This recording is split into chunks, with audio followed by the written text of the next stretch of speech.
of the songs of my youth, and a very, very beautiful song, I Believe in Yesterday. But actually, there's something rather backward looking about that. Yeah, I know looking at the past is something that we all do, but also we have to think of the present and the future. And several times during this past week, I've had interactions with people where this has been very much what we've been thinking about. I'd been considering it earlier in the week, funnily enough.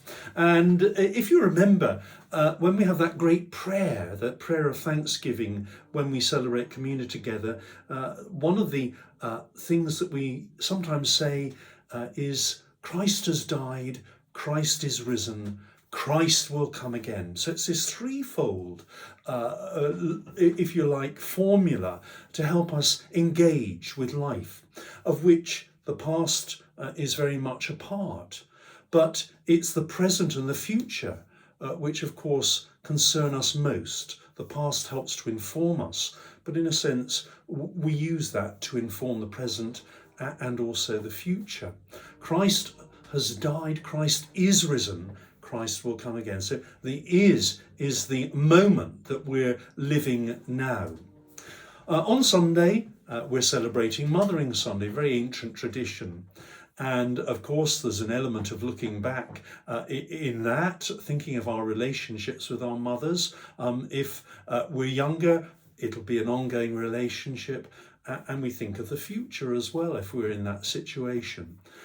So there's something very moving about the Gospel reading in relation to that this Sunday, because it's a passage from John, and I've chosen it. There's very poor provision in the lectionary for Mothering Sunday, so I'm using the set readings for the fourth Sunday of Lent, that journey that we're on at the present.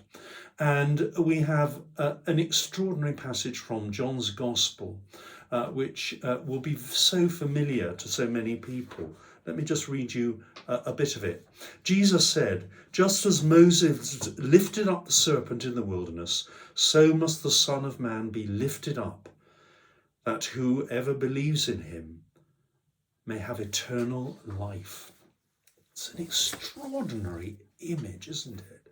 We've got that harking back to the past of Moses. Actually, we will hear that in our Old Testament reading, this strange story about the raising of the bronze serpent. And then Jesus drawing us towards what is to come through his crucifixion. And for John, this is the moment of glory. How can that be? That's a paradox, isn't it?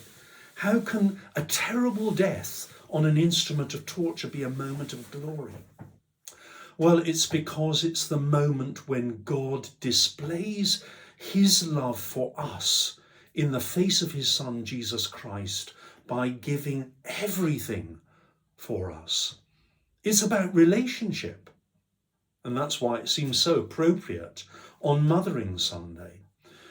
So we, as people of faith, are called to be, yes, those who remember the past and who look at the past and engage with the past, but ours is very much a journey of the present and the onward trajectory of our lives towards understanding ever more fully the glory of God, which we are led to understand through following Jesus Christ.